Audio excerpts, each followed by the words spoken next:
Just go with it. As the immortal person said when his mic was live, just go with it. Hello everyone out there in video game land. How are you all after the pixelation process? Good, I hope. I am 99% comprised of just 6 elements: oxygen, hydrogen, nitrogen, carbon, calcium, and phosphorus, Ben Rosenthal. And I am joined here tonight by... what are you? The cheese behind the keys? The cheese behind the keys. No keys, all cheese. Tonight on the desk is our resident social media guru, Anto. I was going to say stable at the table, but sure, okay. I know. There's only there's not alliteration. What is it? It's rhymes. Anyway. And Manny. No, that's a bit wrong. Personing the desk tonight, the controls, is the fabled Jazz, sitting in again because we're a person down. Hey, Jazz, how you going? I'm good. How are you? Good. Is your mic on? I have no idea. Good. Let's just hope Jazz's mic is on, because if not, we're going to be talking to ourselves. I don't know if they can hear me. Oh, well. Anyway, we have got a show with a fair bit of news. A little bit of news happened in the past 2 weeks, Anto. But before we get into that, I just want to address why you're here tonight and Floppy isn't. Now, I always make a light situation of whenever Floppy's not here, he's, got, diarrhea of the butthole. We all know I'm joking. The true reason that Floppy isn't here tonight, it's quite an amazing story. We were playing Fortnite the other night, he and I together, just streaming, playing, winning all the victory royales. We're just killing it. And halfway through, there was this crash on Floppy's end, and he went, oh no. And, it sounded, I thought he was getting swatted. And I went, what's going on, Floppy? And he said, shh, just quiet. Guy in a black suit's just walked in. And I heard on my end, they didn't realize that he was still streaming, that Floppy is so good at video games that they've actually ushered him away this week to teach starfighters how to fight in space. That's pretty impressive. I know. I was really, really impressed. Especially if they picked him for his Fortnite gameplay. There's not even spaceships in there. That's how good he is. Most recent update was giant lizards. Yep. So he's all around that. So Floppy is not here tonight, but he will be back after he has done his training with the illegal people. The illegal people. Love it. Yes. Anyway, before we get into the massive events of the previous week, Anto, what have you been playing and doing lately? Basically the same thing every time I get some free time, which is playing Final Fantasy XIV. If you haven't heard, it's got a free trial where you can play up to level 60 and includes the first award-winning expansion, Heavensward, for free. I've just been doing that because it's great and a good time, but also trying to reset my sleep schedule because I'm moving on to overnights and working from 11:30 till 8 o'clock in the morning. That's disgusting. And sucks. Yes, that is awful. How are you rebooting your sleep patterns? Forcing myself to stay awake until roughly 8 o'clock in the morning. And then going to bed and waking up any time between 1 and 4 p.m. Yuck. That's gross. Yeah. That is gross. So tell us, Final Fantasy XIV. Mm-hmm. Why? Well, I know why, but what makes you keep going back to it? Well, I keep going back to it personally because it's a Final Fantasy game. But it's an MMO, so massively multiplayer online. I have a group of very good, close friends who play it with me. It's just fun. It's got a really solid single-player aspect because the story is very focused on your character being super important. It just hits all of the beats that you want from a good fantasy story. Dragons? There's dragons abound Wizards? in the current expansion we're playing. One of my guildmates is a summoner. No, So I didn't ask technically a summoner. wizard. No, wizard with pointy hat and beard. You could have a pointy hat and beard if you wanted to. Is it a hot wizard? Like wizard that either works out a lot or puts a buff spell on? Can you put buff spells on? Yes. Hey, I want some pecs. You can also play as a naked pant-wearing man who is very buff if you wish to. Well, he's not naked if he's wearing pants, is he? As naked as you can be without it being an M-rated game, yes. Well, that's boring. Get your act together, Final Fantasy XIV. What do you think this is? Cool. So, it's just a comfort game for you? Pretty much. It's not super duper challenging. They just released Australian servers, so lag is no longer an issue, which is nice. It's fun to play, comfortable, full of references to the series. It's just a good time. And if you've got, $16 a month free that you want to spend on a game that is free for the first 2 expansions, which you don't need to pay for, then do it. Cool. What if you don't like Final Fantasy? I would say if you like fantasy in any sort of way, Lord of the Rings, Harry Potter, any of that kind of stuff, it's probably a good jumping in point for the series. What if you don't like blue? If you don't like blue, then you're out of luck because there's a lot of blue. See, no, too much blue. Anyway, I've been playing a couple of games this week. First one being, I dove into Nintendo Online and cracked out the old Donkey Kong Country 2. Hey. Still one of the greatest platformers ever. Like, honestly, holds up. The controls are so freaking pinpoint accurate. The level design is amazing. It's just a really good platformer. Just so much better than the original one. And I don't know why I prefer this over Donkey Kong Country 3, but I always have. Okay, controversial opinion. I prefer 3 to 2 because I played it first. But I think objectively 2 is a better game. Right. Like, I think 3 just has a lot of nostalgia for me because it's the first one. Yeah, so you've got that heartstring. That bias. Goes a Yes. plug-in. Why have I brought up Donkey Kong Country 1 here? That's crazy. This is 2. Oh, yeah, it is 2. That is 2. Oh. What are you talking about? It's been a day. But yeah, fantastic game. What's really, really cool is, so this was the very first game I 100%ed. Well, 102%ed. I obsessed over it. I remembered where a majority of the bonus levels were. I haven't finished it again yet because old man reflexes is a real thing. Yeah, we need some community service ads that just warn people of my age that as you go on, your video game skills, they tend to go away a little bit, and the old man reflexes take over, and you're not as good, and it's really annoying. So just be aware, everyone. Old man reflexes are a thing. Probably explains why a majority of old people drive 30 k's below the speed limit. Or 30 k's above the speed limit if you're in the UK. Really? You got the opposite problem over there? Yeah, opposite problem, and also old drivers in the UK are more comfortable on single-lane country roads, so they drive at 110 kilometers per hour, and then when they get to expressways and stuff, they do like 20. It's very strange. Good. Sounds like good times for everyone. But yeah, Donkey Kong Country 2, that's a fun time. Other things as well, obviously Fortnite, the Green Goblin skin came out today, so you better believe I ran home and grabbed it. Looks awful. Like, it's just an awful design. I hate it so much, but I'm going to play it because Norman's my boy. And this little game, which as we are recording this, has just come out in Australia. I am, of course, referring to Pokemon Legends Arceus. Now, I was playing it when you rocked up, weren't you, Anto? I also got the steel case, which is there, but that's very pretty. And also supporting everything you see on the table, so we're not going to show it off. I picked it up. Now, it's well documented that RPGs, I sort of hate the grind at the start with all your tutorials and whatnot. Of course, Yakuza being the biggest one where I didn't play for the first hour because it was just a big cutscene. And I just went, no, I'm not playing it. And I actually had someone come up to me one time who listens to the podcast and said, Ben, you complained about Yakuza, but you like Kojima games. I was just going to say, Metal Gear Solid 4 is probably the most guilty video game of cutscenes and tutorials over content. But the best part about that is that it's Kojima, so it's therefore brilliant and breathtaking. It is the second coming of everything Jesus. Exactly. So Pokemon Arceus, I've probably played the first hour and a bit. Very much Monster Hunter light. Very, very much. So, I won't give away any spoilers because I know a lot of people are playing it or have yet to play it. But it is very much the, hey, do this. Walk 3 steps, cutscene, explain something. Now go over there, walk 3 steps, cutscene, explain something. Now go back to where you were, walk 3 steps, cutscene, explain something. And there's no skip button. That's It's annoying. like, you're not great storytellers, Pokemon. You've been telling the same story for the past 30 years. I think that we've earned the right to skip to the end if we want to. But other than that, I really enjoy the controls so far. The sneaking up on Pokemon and just throwing a ball at their face is great. I love throwing all my balls at all cute animals. Well, all right. It's not so much a spoiler. It's a bit of a retcon. So permit me this.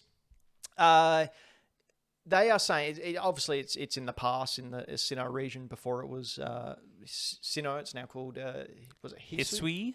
Hisui? I can't remember. Yeah, one of them.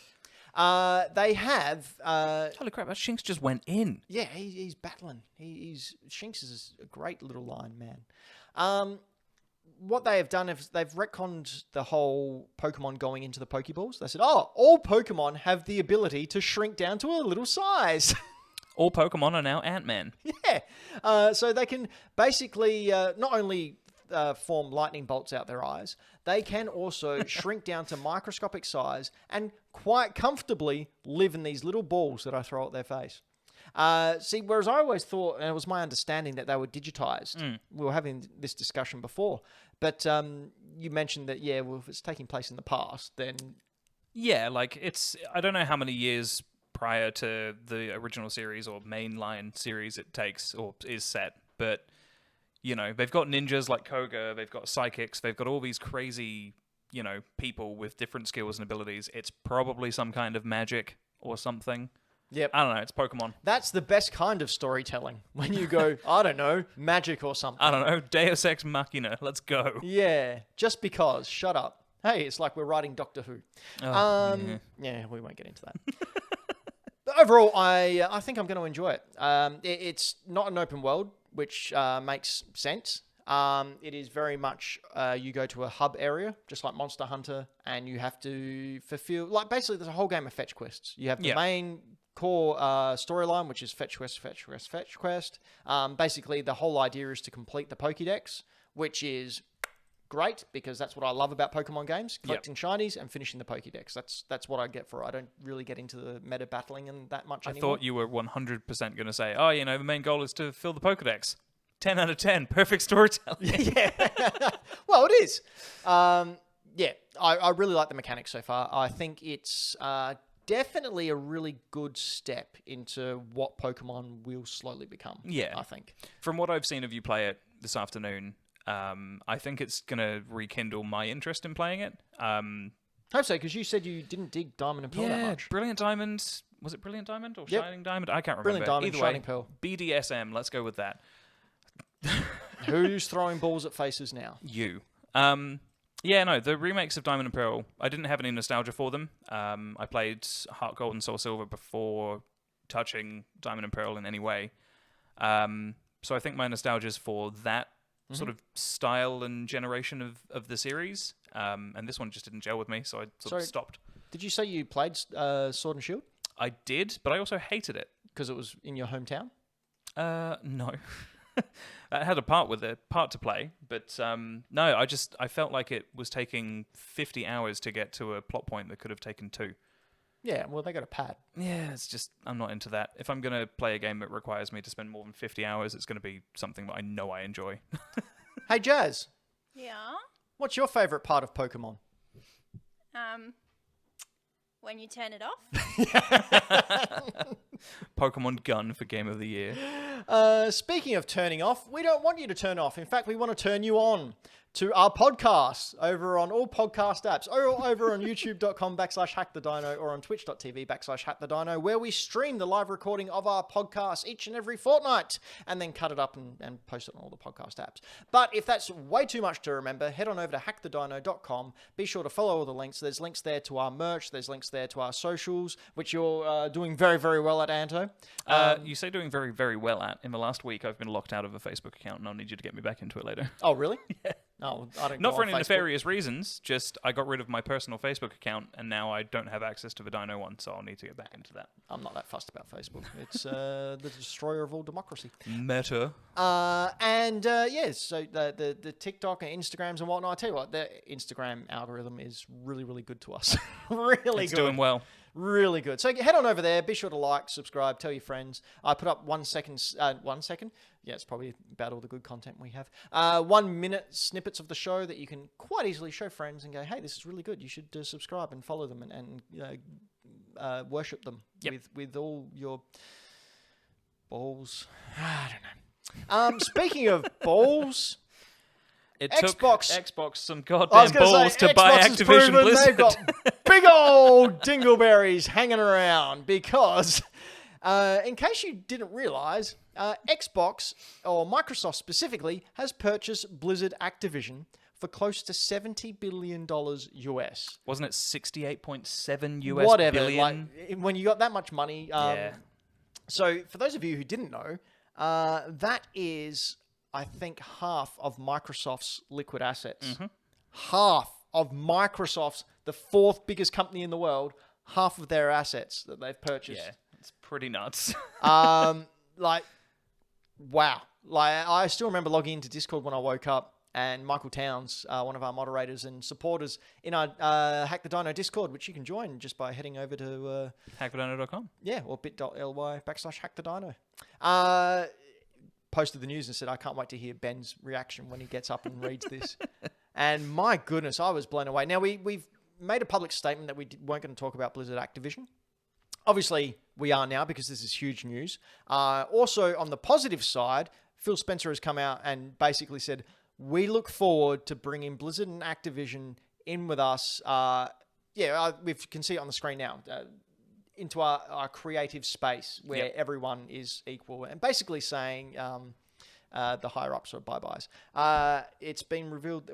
How do you pronounce his name? What we're trying to say is we don't support Bobby Kotick or any of the culture that he's created at Activision Blizzard. We're glad that Phil Spencer is doing something about it, hopefully. Well, it's already been pretty much confirmed that he's going to be given a golden handshake and sent on his way. He's going to get his golden parachute. He's going to be paid $300 million to leave. Yeah. But get out of here. Take your $300 million and go die in a capitalist fire. I don't know. Yeah. Anyway, enough about that jerk. Got a couple of points here I just want to throw your way, Anto, to discuss. Sure. So the first one being COD. Call of Duty. Call of Duty. So this year, 2021, Call of Duty was the most sold and the second most sold game for 2021. This is worth $120 million a year to Sony.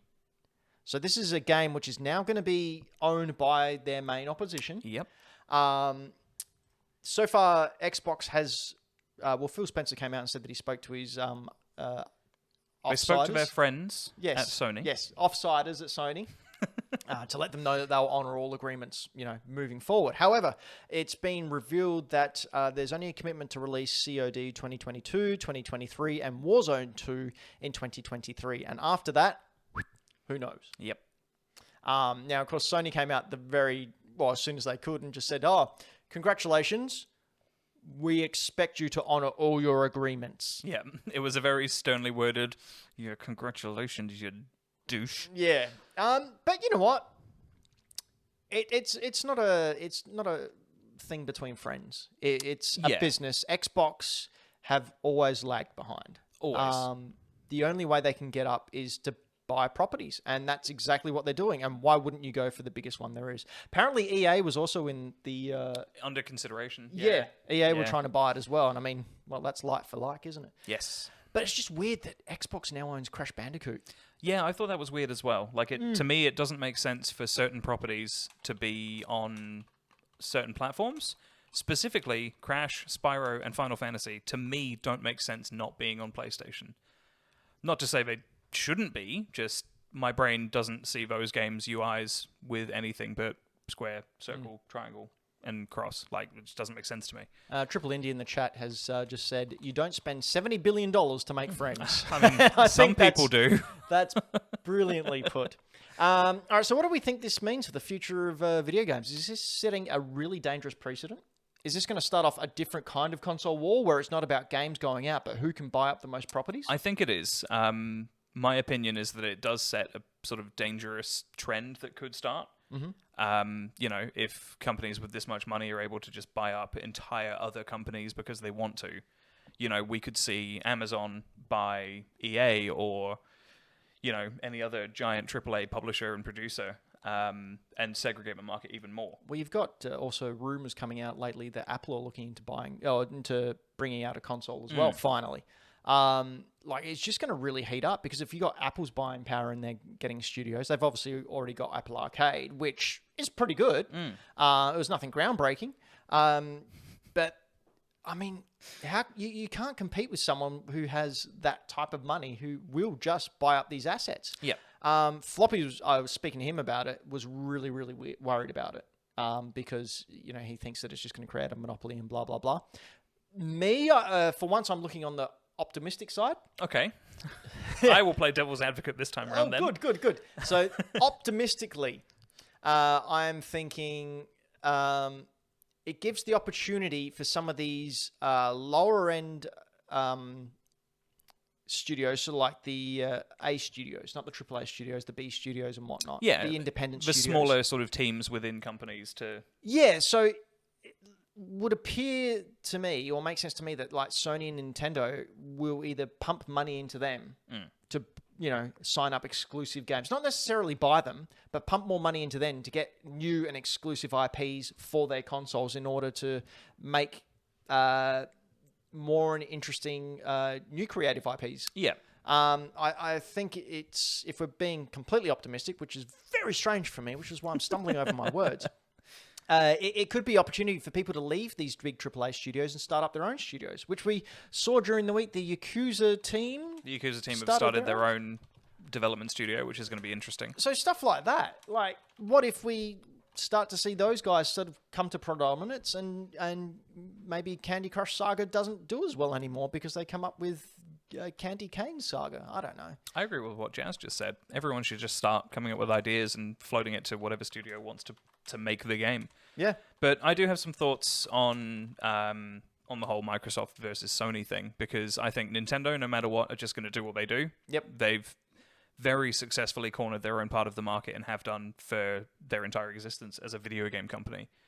The handheld space is effectively theirs. So they don't have to worry at all.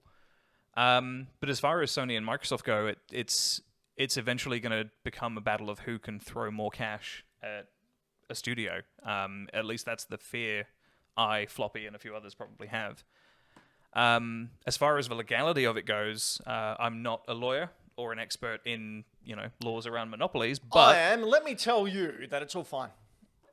Yeah, it's bordering on... It's not. It is. Becoming a monopoly is how I feel it might be. From what I read, most people expect it to go through. But it will. Microsoft have got the lawyers and the money to do it. very closely looked at. And, I mean, obviously, they would have gone through all of this. But the thing that got me is, how'd they keep it quiet? Yeah, this feels like something that we should have heard about prior to it happening. But it must have been the highest levels up and no one else. Or they wanted to keep it quiet purely because of the amount of backlash that Activision Blizzard have got this year so far. Well, sorry, not even this year so far. Last year and now. Yeah, ridiculous. Yeah. All right. Let's end it on a somewhat optimistic note. What IPs do you think Phil would want to bring back? Because he's gone out and said that he does want to bring some back. Once he's dropped Spyro, Guitar Hero. He name-dropped Hexen, which I'm very excited about. Or StarCraft as well. He also mentioned he was a fan of StarCraft. I want them to bring back, I don't know if it ever got released, but I'm pretty sure it was a thing, StarCraft Ghost. It was a third-person action-adventure game planned for the GameCube, PS2, and original Xbox, and it became vaporware, and nothing ever happened with it, and it looked super cool. So if they want to bring that back, I'm all in. I'm also super in for them to bring Guitar Hero or Rock Band or something similar I back. thought you would be. Just because if I get a free moment where it's not, 3 a.m. and clicking doesn't wake people up, I'll play Guitar Hero. It's just fun. What does Epic own? Huh? Epic owns... They bought Harmonix. Which did? They originally did Guitar Hero before Activision bought them. So... And then they did Rock Band. Okay. So who owns the right to... So Activision presumably owns the rights, Activision not the will own studio. the rights to Guitar Hero. Right. But Harmonix as a studio made Rock Band afterwards. So if it's going to be a music rhythm game that Microsoft put out, it'll be a revival of Rock Band or something similar, I would imagine. With a different dev team. Yes. Gotcha. Okay, understood. Speaking of different dev teams, there was a developer on Twitter and on Reddit by the name of Dragon_GameDev. And he shared a video of his progress on a first-person shooter. First-person shooters, dime a dozen. No, this is a first-person shooter where you're shooting Pokemon. Pokemon Gun. There you go. The Pokemon run at you, you've got a gun, and you shoot the little Pikachu in the face. Yes. So not only can you throw your balls at the face, you can also shoot all over their face as well. Just what every Pokemon person wants. Surprisingly, Nintendo's taken this down. Yeah, I'm not surprised in any way, shape, or form. Who would have thought? They put the RPG in Pokemon. Yeah, I mean, the most The most disturbing part here is the blood that comes out. Yeah, not a fan. Like Yeah. that's very jarring to see. Yeah, he's going up against the legendary birds here, and like, oh, I mean, the gameplay looks pretty simple, but for a one-person team, this is pretty impressive visually. Yeah, like mechanically and on a technical level, being able to pull this off by yourself is pretty... I mean, that looks like it's ripped straight out of Immortals Phoenix Rising, but yeah, it's impressive for a one-person development studio. Triple Indie again in the comments has said, the real Pokemon Ranger, Pokemon Poacher. However, if you do crave... So obviously this has been kiboshed and stopped. And The it's not Nintendo ninjas have been sent. Nintendo said, no, sorry, it's not happening. If you do want some dose of animal cruelty, Power World has released their new trailer. Now, do you remember Power World at all, Anto? I can honestly say I do not remember Power World. So Power World is a new game coming out on Steam, where it's sort of between Pokemon and sort of an open world Pokemon. Pokemon AK-47 ears. But you're a Pokemon trainer, but you also have guns. And you capture Pokemon and force them to work as slaves. Jesus, that's even worse than the originals. Yep. That's just a straight up hybrid of Mareep and Raichu. Oh, yeah, it's very much that. You combine your pals into an egg and then launches this big old combination of the two. It looks really, really pretty. It does look nice. But yeah, you have guns and like the bad guys, the Team Rocket type people. They have guns, so we can see Oh my God. Uzi there, and they're just firing down the... Totoro Chu using a minigun. Yep. Jeebus. And here we go. You can see on the screen now Pokemon captured being scientifically experimented on. So, yeah, if you want to see cute little animals getting their guns ready for their owners, and Whoa! little cute Pokemon being eaten by large dinosaur Pokemon, and explosions with Pokemons being thrown against the wall, then Power World is for you. Jesus. He's probably in it too. That is a bit much. Well, it's out on Steam soon, so you can play it then. Yeah, what a game. What a game. What? The look of shock on your face there. I'm just... Along with that and the whole first-person Pokemon murder simulator, just... I wasn't ready for today, I don't think. Wow. Plus, I've only been awake for 5 and a bit hours. So, 2022 is upon us. Mm-hmm. And I thought it would be a fun time to have a look at the top 5 video game rumors now that we're in 2022. What are we hearing on the grapevine that may or may not come to fruition? Now, none of these have really any solid evidence, but may just be rumors, which is why we're listing what we would like to see. So here we are, the top 5 2022 video game rumors, with the first one being a new Tomb Raider trilogy to begin. So Crystal Dynamics celebrated 2021 by acknowledging its 25-year anniversary of Tomb Raider and that the Nintendo Switch versions were coming in 2022. But due to COVID, it was possible they were coming out last year. But, Global Bastard will do that. I like to, thanks to the Game Grumps, refer to it as the Backstreet Boys reunion tour. Of what? COVID. Backstreet Boys reunion tour. It's just nobody wanted it and it's still happening. All right. Crystal Dynamics were hiring a lighting artist for a Tomb Raider project in 2021. The studio also made an announcement last year that the next game will unify the reboot series with the classic games, signifying the next game in the series is in the works or at least being planned out. What do we think about this rumor, Anto? I think if they can tie it successfully into, like, if it happens and they do tie it into the first 3 games, the PlayStation trilogy or whatever, it'll be really interesting to see how they've done it. Whether it will happen this year or not, I think realistically it's probably a bit of a stretch to think it will. Right. I think, COVID and development has just been... It's been hell for reasons beyond what we've experienced as general people and consumers of these kinds of things. So, yeah, it'll be interesting to see. I liked are we calling it the reboot trilogy, I guess? Well, is it a reboot trilogy? Or is it a prequel just... trilogy? Like, I'd say it's a prequel, isn't it? Yeah. I liked them. They're fun. Basically, just it's Uncharted with a Lara Croft skin, effectively, is how I feel about them, and that's not a bad Which thing. is Indiana Jones with a... Yeah, exactly. It's just a fun adventure game. If they can tie it into the originals, I'd be happy to see how they do it. But yeah, I don't think it'll happen this year. We'll get an announcement maybe, but they won't come out this year. All right. Rumor number 2 in the top 5 for 2022. This one's already been kind of announced, so it's cheating a little bit, but I added a little bit of spicy meatball on the end. Okay. Jedi Fallen Order 2 will be announced and released in 2022. So Respawn has been hiring new game developments and environment designers. Reports claim that the Star Wars Jedi Fallen Order 2 would be revealed in June before June, which people are saying May 4th. And May 4th would be the perfect day to do it. Yep. To be released in Q4 this year. Now, you say that, it would be the perfect day to do it. Lucasfilm came out. Was it Lucasfilm? That was Respawn. No, Lucasfilm came out and announced the other day during the week that they've got 3 projects in development. Ooh. One of which is, Fallen Order 2. Yeah. So they announced it via tweet or something. It was so anticlimactic that, they're working on it. There are still heavy rumors that it will release at the end of the year. What were the other 2? One was a strategy game, and I think the other was an adventure game. Okay. I mean, if it's adventure, then, sequel to, what was it called? Shadow of the Empire on N64? Oh, jeez. That's what I want. Really? Do it, you cowards. Do you know that game is responsible for giving us a Hoth level in every single Star Wars game that ever came about? Yep. I think, it's a possibility. They've obviously been working on it since the first one came out. When did the first one came out? I think it was 2018 or 2019. It's been a couple of years since this one came out.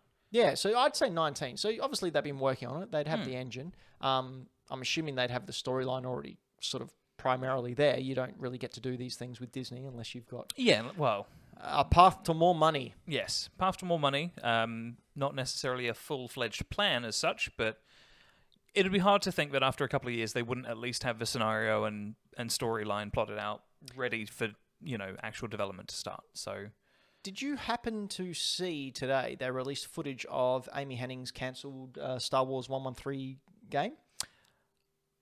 Was that the one that was cancelled pre-COVID? Yes, correct. I didn't see it today, but I'm familiar with it. She showed footage, or she didn't, but some footage was shown of Boba Fett. Okay. Chasing someone down through Coruscant. See, I think I did see it today, but I assumed it was like a cut thing from The Mandalorian or something that I hadn't watched. No. So, that came out. Apparently, you were going to start the game as a bounty hunter, unknown bounty hunter, new character, and that bounty hunter would get hunted down by Boba Fett, at which point you would switch to being Boba Fett and continue playing the rest of the game as different people. That's very cool. That would have been interesting as hell. So they've taken a lot of that, I think, and put into the new game. It's just a pity that it got cancelled, that's all. Next rumour. Ghost of Tsushima and Bloodborne to PC. Leaks indicated that Ghost of Tsushima could be coming as soon as February. The same way we found out about Horizon Zero Dawn and Days Gone were going to be coming to PC. The PlayStation only label was removed from the box art on Amazon. So that's happened to these 2 games as well. Okay. Interesting that, given that Ghost of Tsushima got a re-release for PS5 quite recently, that there's already rumors of it coming to PC. I would have thought they'd wait at least another 6 months. Well, I mean, depends. I guess they like money. And it really is a wonderful game. I honestly think that PlayStation may even look at bringing more and more and more of their games to PC, especially their exclusive ones. I think they're going to now because of the Xbox thing. Really? They need that extra revenue stream, I think. Really? Yeah. Do they? This is Sony.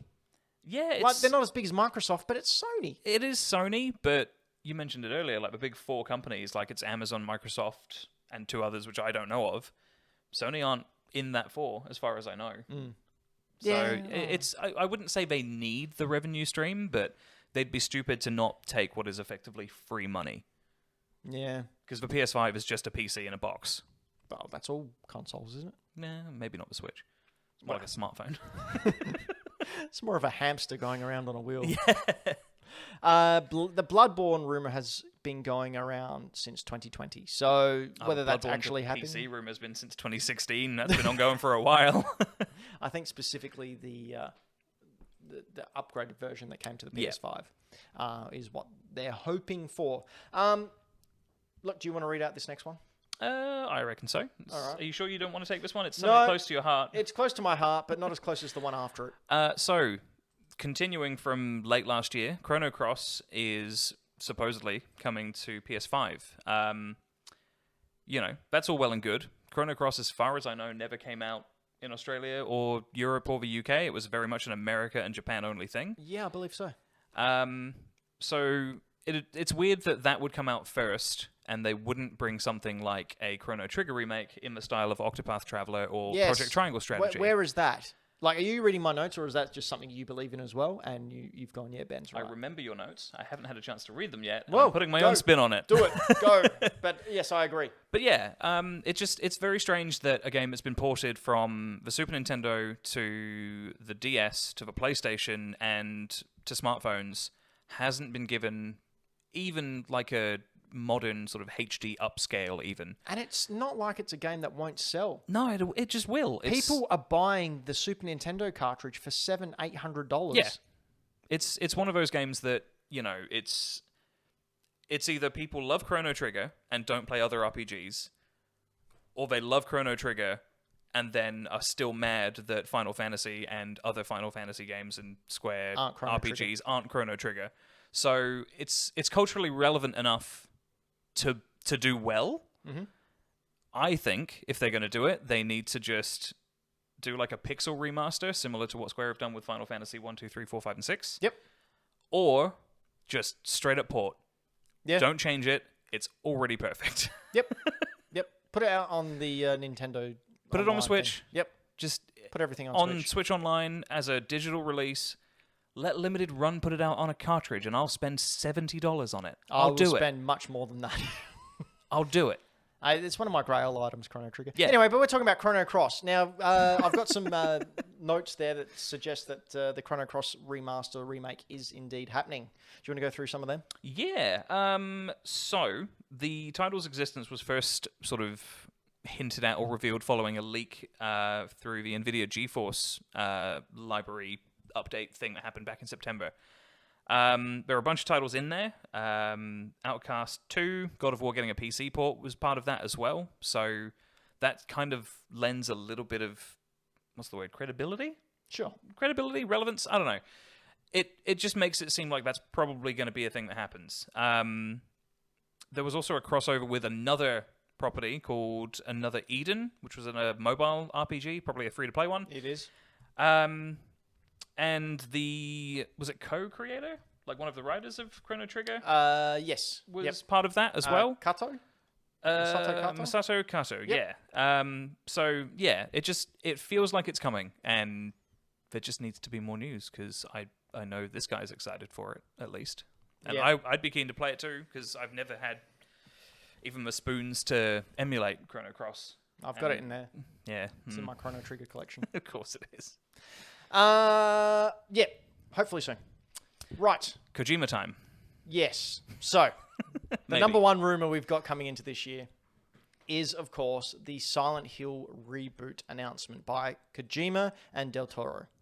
So there's not a whole lot to go on with this besides Del Toro trolling us during the Game Awards this year. I don't know if you recall, but Kojima came out and said a thank you to the Game Awards Thank you to the audience. Game Awards. I'm not there this year, but I will be at some point. Correct. Yeah. And then Del Toro announced an award, and he was talking about how talented Kojima is, and it was an honor to work with him. And then he said, he's been behind a lot of really cool games like this, like that, like Silent Hill. Man, that's a really good game. Someone should bring that back. Anyway, it's like, you cheeky person. It was almost directed at you specifically. Yeah. Yep. So what we've got to go on this, in June 2021, Kojima shared that he was reading The Silent Wife by Karen Slaughter and Full Throttle by Joe Hill. Hey? Huh? Hey? Huh? Hey? That's some Kojima crap going on. I see what you're don't putting they? down. Yeah. Silent Hill. Silent, yeah. Silent Wife. Or Wife Full Hill and throttle. Slaughter Joe. Yeah, yep. At this point, the connection is tenuous at best, but the bad blood between Kojima and Konami has been well documented. Bloober Team and Konami previously announced a strategic partnership for a joint development in June 2021. And that's all we've really got to go on at the moment. I just like the Kojima tweeting out that he's reading those books because that is such a Kojima thing. Yeah, it's either him confirming it's happening in like the most roundabout way so he doesn't get in any kind of legal trouble ever, or it's just him trolling, knowing people want him to do it, and he's just like, no. As if Kojima would ever troll, though. Like, really. Seriously. So there we are. There are our top 5 rumors for 2022. We Are Robots has asked in the chat, any more Blue Box rumors? Well, keep on listening, We Are Robots, because we've got a doozy coming up very soon, all about Blue Box rumors, Blue Box games, Blue Box rumors, and their game Abandoned. But you'll have to keep on listening to that, or head on over to hackthedino.com to be sure you get all the latest news. Now, before we move on, those of you watching us on the video on demand or watching us live on Twitch can see in front of me some video game relics, we'll call them. Now, I had the opportunity to go to an individual's house who was selling a lot of his collection as he was moving to Queensland in a couple of weeks, and just said, look, just pick up what you want, put it in a pile, we'll work out a price. So I said, oh, okay, cool. And as I was going through it, I saw a couple of things. I got a lot of Nintendo, Wii, GameCube, and whatnot games that I haven't got out. But those of you who are watching us, and even if you're not, head on over to the Instagram because I put it all up there. Mr. Benjamin as well is my personal Instagram where I put up all my video game hauls. I have in front of me an almost complete set of Game.com. Now, do you know what Game.com is, Anto? I'm quite familiar with it thanks to the Angry Video Game Nerd. Okay, so explain it to us. What is Game.com? It was the world's first touchscreen-based video game system. Handheld system, yep. Handheld system, specifically. Other than that, it's pretty forgettable, really. Very forgettable. It's like a PD, the personal planners? It's like a PDA, yeah. It's PDA. like a personal computer, calendar, message book thing. But until they released the online package for it, which you've got, it kind of didn't function as one properly. It's got some what you would imagine to be really good video games on it, but they're just not. They're really bad ports. All right, so let's explain to the podcast listeners. I'm holding the Game.com in my hand. It's about, say 20 centimeters across, or say 5 inches. It is it's not that heavy. It's no heavier than a Game Boy. Yeah, I wouldn't say it's any heftier than the original Game Boy, like the Pocket Brick. So Tiger, who used to make all those old, really poor handhelds that you used to purchase. The LCD games. Yeah. Like Street Fighter 2, where you couldn't do anything. Yeah, I've got that as well, just over there. I've also got Spider-Man and Aladdin. But yeah, it's got one of those screens in it. It's got a little, if you slide this out here, little PDF maker. Little stylus. Little stylus, so you can make appointments and whatnot. So you can not only play games on here, but you can keep appointments and everything. So yeah, as Anto mentioned, very first touchscreen on a handheld. Also very first internet connectivity, but only if you had this, which I've got in front of me now, which is the Game.com internet. So you basically plugged it in, and it's PDA, like an external less than 56k modem. It's very bad. Very bad. But I've also got the link cable, so you can link it up to other ones that are still in the packet. I think you could link it up to, 16 other game comms? Yep. For like multiplayer on the games that only supported it for 4 players or something? Yep. It was really weird. It was great. But the most important part is the games. Now, in total, there were 21 games released with the Game.com. I was lucky enough in this bundle to get 18 of the 21 games, and I believe 16 of them are boxed. 16 of them are boxed. So Lights View came as a pack-in, so it didn't have a box. Complete. So some of the games we've got here, we have got Fighters Megamix, which is Virtual Fighter.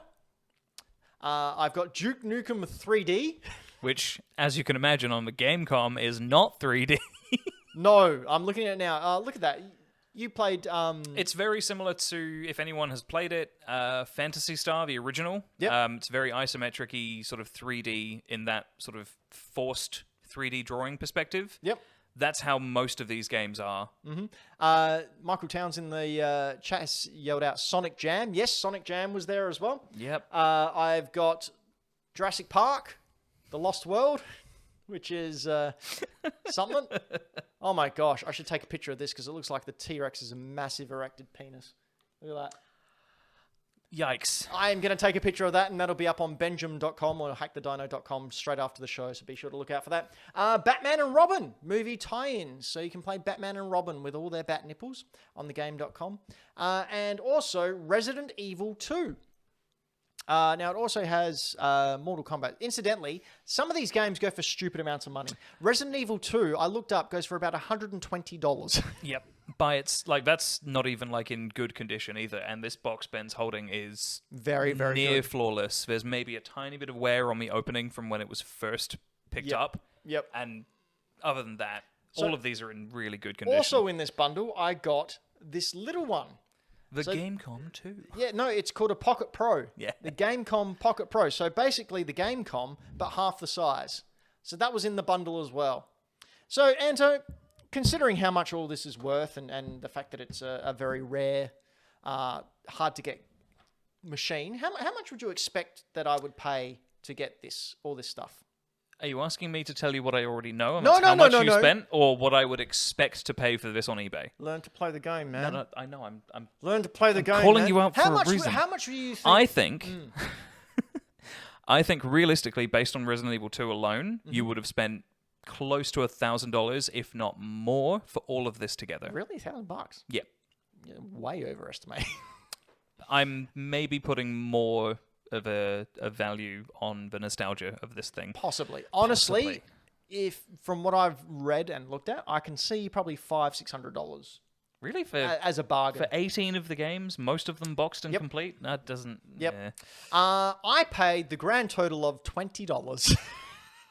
Can I give you the finger on the show? Yeah, go for it. That's like everyone's been saying the same thing. See, the thing is, I wasn't even going to collect this console, but when he said, I was at the guy's house and it was all bundled up together. I went, oh wow, game.com. He goes, oh yeah, you want it? And I said, oh nah. And he goes, like $20, you can have it. And I went, okay, sure, okay, I'll grab it. I'll give you 40. No. Yeah, no, exactly. No.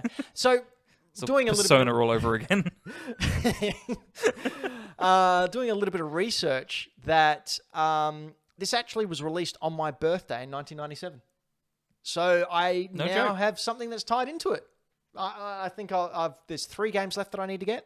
One of them is Mortal Kombat, which I didn't think I had until I looked in the system. and the cart is there. Well, that's one of the weirder things about this system. Like the original, you can load 2 cartridges at once Yep. and then select from them. Select which one you want to play. And they cut that feature out for the Pocket Pro, as it's called. Well, they need to save space there somewhere. Yeah, but still. Yeah, so Lights Out's in there. But that was pretty good. That was a bit of a surprise as well. Because the first thing, I was talking to King Kaiju Collectibles about it. And he said, oh, did you get Mortal Kombat? Because I know he's got it. And I said, no. And then, 5 minutes later. 5 minutes later, it's in there. But I've already spoken to him because he's got a boxed tiger.com. Oh, wow. So I might have to have some discussions. And one other thing quickly before we move on. Right in the middle of the table here, I've got a big box that's called Barcode Battler. Now, Anto, do you know anything about Barcode Battler? I do. I didn't have one as a kid, but I knew people who did. The best way I can describe it from memory, because I haven't looked at the box or anything just yet, think Digimon, but instead of, being given a pre-assigned or predetermined monster, you can literally just walk into a grocery store, scan anything, and it will give you a mishmash of monster bits and stats based on the tin of soup you've scanned. Yep. It's a really cool, interesting concept. Any barcode. Anything. Any barcode anywhere in the world, you can scan it. It gives you randomized stats, and you battle it against other barcodes. Yeah, That's what it is. It was just a super cool... I think it was released around the time like Pokemon and Digimon were first sort of making waves. Yep. Tried to capitalize on that and just sort of didn't really go anywhere. Yeah, no, and when I heard about it back in the 90s, I went, oh, that's cool, but never saw one. Again, at this gentleman's place yesterday. Saw it there. I went, oh, awesome. I always wanted one of them, blah, blah, blah. He goes, oh, did you? Yeah. Oh, $20. Yeah. Deal. I mean, Floppy got some cool stuff as well. He did. From memory, he picked up a boxed PSP Go, which was Sony's first foray into digital-only anything. Well, outside of their MP3 players. He also got the Simpsons PSP 2000, the one that came out to celebrate the launch of a Simpsons video game. Yep.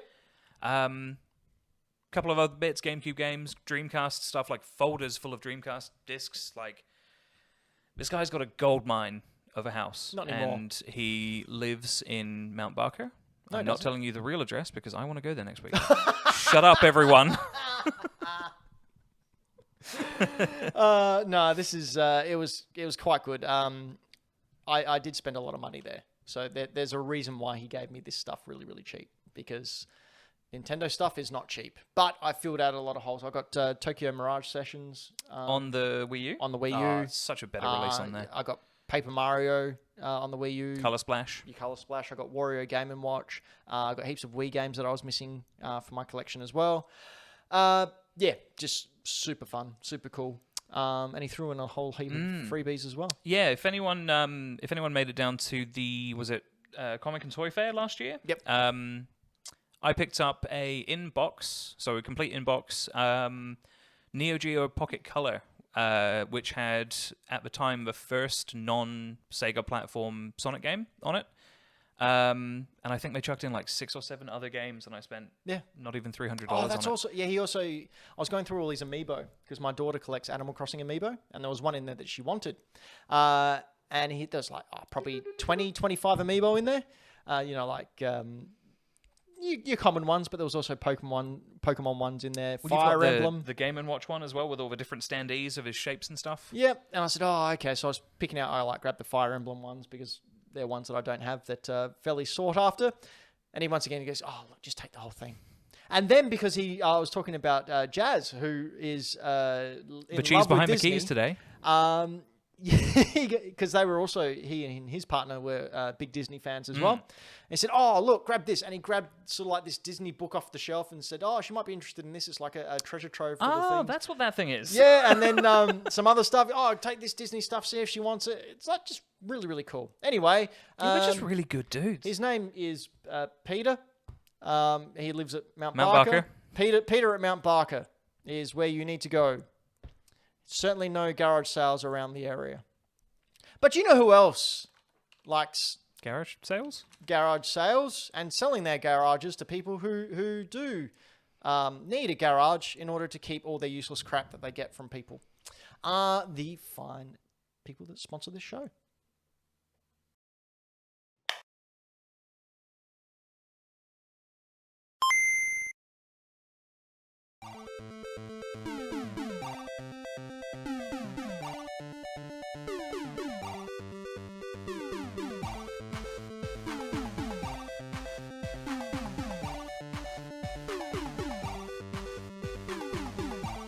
Aye, those little eyes. Ah!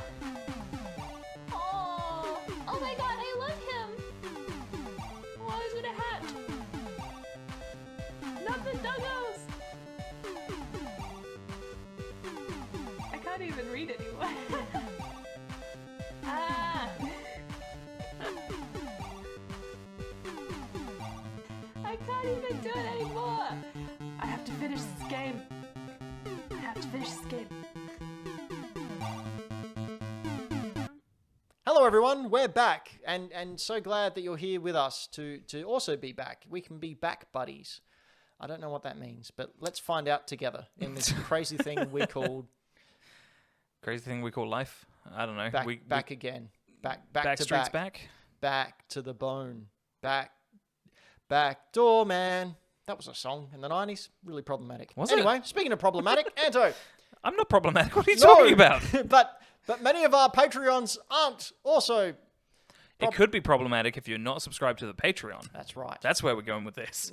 So, if you want to support the show, help. I would say help Ben finance all of his stuff, but he doesn't pay for stuff with the Patreon money, so that's fine. If you want to support the show, head on over to patreon.com/hackthedino. For $1 a month, you get access to our private Hack The Dino Discord. And what's something we did last weekend or the weekend before with all the Dino Patreons in there? Fantasy Critic. The Fantasy Critic. That was a lot of fun. Yeah, it was good fun. I haven't made any bids yet because I'm pretty sure everyone spent all their money on stuff and I missed out because I was asleep. No. See, this is the beauty of it. A lot of people, and I'm saying this now, and a lot of them are in the chat, so I'm revealing it now. You just sit back and let them spend all their money. So what you're saying is I've forgotten stuff in a good way. Games will be released throughout the year, and they won't have enough money to bid on them. So if Final Fantasy 25 gets announced... yeah, they're going to skip 17 to 24. They've already spent all their money, so you can just come in and like that's what I did last year with the host one. I had heaps of money left, knowing that if something got announced really, really cool, I could outbid Braden and Floppy on it. Right, okay, that makes sense. So it's pretty good not to blow your load too early. Anyway, so yeah, for $1, you can join us for stuff like that. Blowing Ben's load. It's a little bit... Actually, no, I'd probably have to pay you. For $2, you get your name added to the list that is scrolling along the bottom of the show. So featuring such famous people as Nintenvania, Karen Knight, Ash Knight, Mike Towns, myself. Hey, it's Anto. Hi, me. You've got Sinitz Thanks, stuff. me. I didn't know how to say it. I didn't want to offend anyone. For $10 a month, you get an extra monthly show called Dino More. So that goes out to only people who are paying $10 a month. And above. And above, obviously. $15, you get the post show, so you get to hang out with us for a little bit of time after the show every fortnight. And you get a chance to quiz on our faces. That's quiz. Sorry, what? Not jizz. Quiz. Oh, I thought it was the other one. No, it's not the other one. Oh. You wanted it to be the other one, but it's not. And I'm not going to say it. So what is that exactly? So quiz on your face. Yeah. It's a game I need an play. adult. No, if that's happening, you don't want an adult. It's a game that we play. It has, I guess, superseded or superannuated Braydan versus the World for reasons. It's a quiz we play, a multiple choice quiz. You have the opportunity to submit a quiz to it for Anto and Floppy to try and guess. I'm only cutting you off because I've only just remembered I forgot to message Michael Towns and Dylan the Villain this week to get their quiz questions. Sorry. Hey, if you can send them through to Ben quickly, I guess we can still do them. Don't post them in the chat because that'd be silly. Yeah, maybe we can do them, maybe not. Maybe next week it'll just be Michael Towns and Dylan the Villain. Maybe we'll just double up on questions next fortnight. Yeah, maybe. Cool. Maybe we'll do that. What's next? What's after that? $25. For $25, you can supply us with a video ad. So if you do anything creatively outside of watching us and outside of your general lives as humans and not robots, we can run it in the show for you. So yeah, that's a thing. That you can do. And you also get all of the previous tier access when you pay $25. So you get access to the Discord, the extra shows, all that good stuff. Yeah. So very, very big thank you, as you can see down the bottom of the screen. Thank you to all of our Patreons who go over to hackthedino.com and support us. And it's with that money that we are able to buy new lights and possibly a new computer soon, because that thing is about to get an axe through it. I swear to you, it's... Yeah, I said I'd do tech support. I'm not going to destroy it. Yeah, it's punchy time. No quiz November. Maybe. Anto. Hello. Have you heard of a little machine called the Nintendo Switch? I have. I've been hearing some really good and impressive things about its numbers. Well, you're about to hear one more thing, and that one more thing is that the Switch, the Nintendo Switch, the little handheld that could, has now eclipsed PlayStation 1 in terms of sales. So for the week ending January 15th, 2021, the Switch sold 341,662 units to bring its lifetime sales up to 102.81 million units worldwide. Is an insane number considering where we are in its life cycle. Yeah, so this compares to the PlayStation that had total lifetime sales of 102.5 million units. That's crazy. Yeah. Now, first of all, did we think this would happen? And did we think this would happen so soon? Because I believe it was last show, so 2 weeks ago, where we were talking about the Switch eclipsing... The PS2. Yeah, the PS... No, not the PS2. This is the best-selling console of all time. No, we were talking about that. I know, but it actually did eclipse something, and I can't remember what it was. The original Wii. Yes, there you go. Yes, There it you go. eclipsed the Wii. So now, 2 weeks later, it is just burnt through. Now it's above the PlayStation 1. I was honestly quite shocked. I was and I wasn't. Really? I did a bit of thinking about, like, you know, the time frame that it came out in and things like inflation and how the video game landscape has changed in the last 25 years. It's impressive on one hand because, you know, it's a big number. And it's not also because there are way more people playing video games. Yeah, true. And Like- there's also been a global pandemic where people wanted to play. I mean, that's the whole reason Animal Crossing did so amazingly well, is because people... I think there's a little bit of fear of missing out, but also it was just a really cool, wholesome game Yeah. that you could go to your friends' islands and actually visit them. And feel FOMO like you and were- escapism. Yeah, that's what you Yeah. need when the world's coming crashing down. So they say.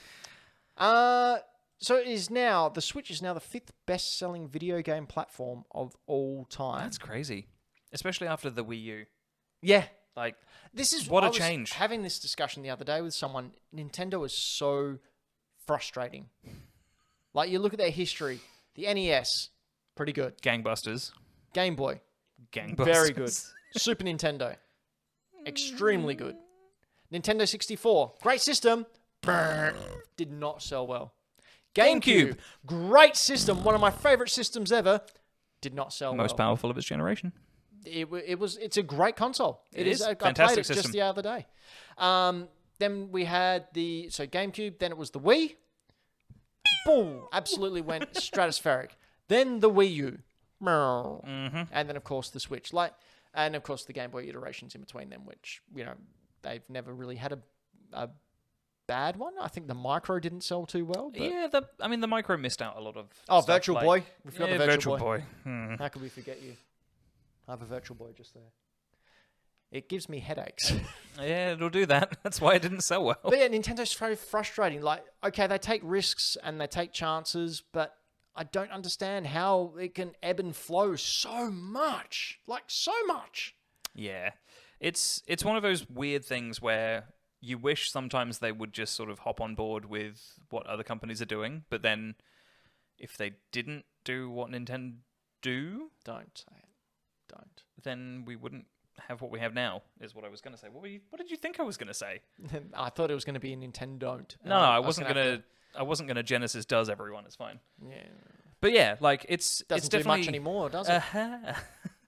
It's just one of those things. Like, you know, the Wii was marketed towards casual people and people who didn't play games, and then the sort of casual aspect of the Wii led into the Wii U's failure, and then they went, crap, time to do a U-turn, and now we've got the Switch. So, yeah, I don't know.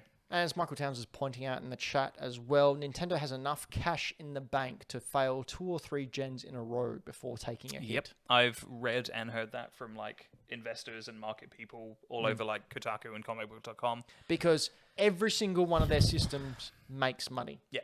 Whereas Sony and Microsoft and other game consoles, they will take a hit on the console manufacturer and make it up in software.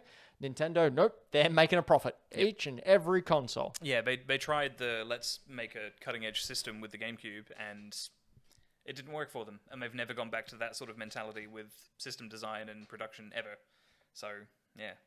So next up on the Nintendo Switch hit block, we have got PlayStation 4, which has sold an estimated 116.58 million units to date. However, the PlayStation 4 is still available for purchase. So just have to put that out there as well. So that number could go up. Although, how much? Well, it depends on how many PlayStation 5s they get out. They said they were going to keep producing them as well because of a shortage of PS5s, but... Then after the PlayStation 4, once they've taken that, we have the Game Boy plus Game Boy Color range at 118.69 million units. Wow, they're really not far off No, they're not. from the next targets. Like that's like 13.7 million units away from the PS4. Yep. And 15.8 from... Oh, wow, look at that maths. Yeah, look at the maths. Look at Totally that. not using a cheat sheet. Just in your head, just like that. And then, of course, we've got the PlayStation 2, which is 120 million plus consoles and is the best-selling console of all time. they're not going to get there. I think they will. You would think that it's going to beat the think they're gonna do PlayStation 2. I think they'll do it. How? Switch OLED for one. It's going to supersede a lot of old systems from launch. Like you bought an OLED to replace your launch one. Yeah, but I also bought 5 Switches in total, and I've got a problem. Exactly. But that's why they're going to do it. They still might release a Pro or a Super Nintendo Switch, which is, I think, what they should call it. They won't. Do it, you cowards. They won't release... They're going to release a new console. They won't release an upgrade. But if they do, that's how they beat the PS2. And the fact that households have bought more than one, like it's just how they're going to do it. It's absolutely going to happen. I think the Switch has got potential to do it. Whether Nintendo follow through or not is... So they're 8 years into their console life now? 2017? 17, so it'll be 5 years. 5 years. So, all right, so they're definitely way over the halfway mark. Well over halfway mark. I just don't see them... Like, all right, it's been an astronomical success, but they've also learnt from the Wii U. You can't follow up with something that's the same. You can't confuse your audience. That's exactly it. People thought the Wii U control pad was an add-on for the Wii, and that's why no one wanted one. Yeah, because we don't need it. You need to make something completely new with a completely new name. Mm-hmm.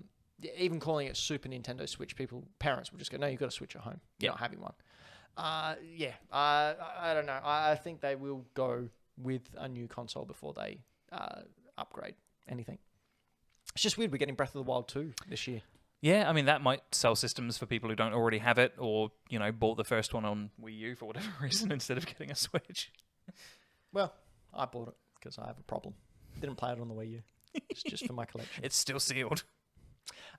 Speaking of... video game anticipation? Sure. We decided to get the 10 most anticipated games for 2022 and put them in a nice list for you to devour with your eyes. Just munch them all down with your eye teeth. And first up, in no particular order, these are just 10 games that we're really looking forward to coming out in 2022. First up, we have Sifu. Basically, every time the playable character dies, they come back as an older version of themselves. A metaphor for the experience we gain as we age. I really like it. I really think this is going to knock it out of the park. I think Floppy was down on this. I don't think he was looking forward to it at all. I think I seem to remember Floppy saying he wasn't super jazzed for this, but every time I see a trailer or gameplay of this, I get more excited for it. Just the whole idea of, for me, it was... seeing you get defeated by thugs and then you die, but you don't die. You pass out, but then you age and then you come back. It just shows the amount of experience you've had to put into training in order to level up, in order to overcome that obstacle. I just thought it was a really, really cool concept. I think it looks awesome. I'm assuming we're seeing gameplay here. I'm assuming that's what the game will look like without a HUD. I'm hoping it's this. If it looks... not like this, it's going to be a disappointment to me personally. Like, the art style is really nice, but also gives a whole range to what am I trying to say? The progression. So you know how in a game you have lives, like in an old Mario game you would have lives, and you have 5 lives, and then once you have the 5 lives, that's it, game over. With this, I can see it being all right. You've got 5 age ups. Okay. And once you got through your last one, you die of old age, and then that's it, game over. So you have to get better in order to prevent you aging up. Yeah, that'd be cool. In order to get to the end. Yeah. Like, that's just how I think that'd be sick. Foresee it coming. Yeah, looks really, really cool. Really looking forward to it. It comes out February? Yeah, February 2022, this year. To answer your question very quickly, Dylan, it's very similar to something like Streets of Rage or River City Girls. Not side-scrolling, obviously, but it's very much like a 3D brawler. If you ever played anything like Def Jam for New York or Def Jam Vendetta, something like that, just way more focused on martial arts. Or Fortnite. What? What's the next one we're looking forward to, Anta? I mean, not me personally. Oh, really? Controversial opinion, maybe. All right, we'll read out and then explain Horizon why. Forbidden West. Ooh. So Floppy's going to hate you. Floppy and I have had this conversation once, and he told me, look, just play it on easy mode. You'll enjoy it more. It's true. So Forbidden West is promising to answer a lot of the questions and sort of mysteries that were still present in the original Horizon Zero Dawn. What were some of those questions? I don't know, because I didn't finish it. Oh, so you got lots of unanswered questions. Exactly. I don't know. I'm not the right person to talk about this game. So Well, I'm going to throw over to you. Sure, as someone who's never played this game but owns it, I'd like to say, no, I am looking forward to this. From the reviews, the previews I've been reading of industry people who have got access to this game already, the one comment that comes through in all these previews is that they've taken every single thing that was great in Horizon Zero Dawn and made it better. Okay. They've upgraded it. They made it cooler. Because my issue with it was, for as cool as it looks and everything that just... The presentation, the gameplay feels good. Like, it's just a good package. It just feels like it takes far too long to do anything, even combat. And I think that's why Floppy told me to play on easy mode. The one thing that really turned me off of not playing it is the whole crafting as you go thing. I don't like crafting in games. Like, I'm an old man. I like everything being sort of set up and ready to go. Give me the Master Sword and that's it, done. No, not so much that. Because Breath of the Wild was a different kind of crafting. Like, you just lost your weapon and had to get another one. That's different. I actually didn't mind that. But the whole, I'm out of arrows, now I have to go get sticks and twine and find a spot where I can sit there and bang a hammer for a couple of animations. It's busy work inside something that's meant to be fun. Exactly. Yeah. It's grinding without fun. I say that, but I play an MMO, so I don't know. Hypocrite, maybe? So I would like to play this game. I haven't played the first. I don't know. If we get a review copy, I'll steal it off Floppy just to annoy him. No, I wouldn't. I'd give it to Floppy. But this is, I know Game Boy Dad is his Game of the Year prediction so far, which is a big call. And I know Floppy is extremely looking forward to this, so I don't think there'll be many gaming sessions with Floppy while he's going through this one. Yeah, this will be his pick for a while, I think. All right. Do you want to... Actually, I'll go into Elden Ring because I think the one after that you'll want to talk about for 20 minutes. I'll take the next one. I won't take 20 minutes, though. No, well, we've got the time, so you might as well. So start thinking now. But the next game we are looking forward to in 2022 is Elden Ring, which has gone gold and is officially coming out this year. 2 weeks. Wow, 2 weeks. Well, 2 weeks after Forbidden West. Okay. So Braden mentioned last show that when Horizon Zero Dawn came out, people were blown away by it. 2 weeks later, Breath of the Wild came out, and everyone forgot about Horizon. He was worried that Horizon Forbidden West is going to have the same thing with Elden Ring, because people are frothing over Elden Ring. I do not know why. Is George R.R. Martin doing a Souls-like game? Is that the size of it? He basically wrote the story and backstory and the lore and all that sort of stuff for it. I've got it right here in my notes. Hideki Miyazaki, creator of Dark Souls, has teamed up with the Song of Fire and Ice author George R.R. Martin for Elden Ring. Yeah, there you go. That's pretty much what we need. It's a Dark Souls game with Game of Thrones level storytelling. Open world RPG set in medieval land filled with dragons and demigods. Yeah. Ooh. And see, this is what I don't get about the Souls-likes. When is it might just be me, but when is it fun to get so frustrated that you keep on dying and can't defeat a boss? Are you just chasing that dopamine hit when you finally do defeat it? Because I don't have time for that.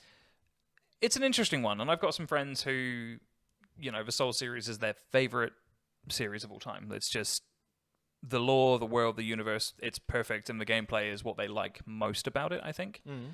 For me, I play to a certain point, and if I get frustrated, I stop, and then I go back to it.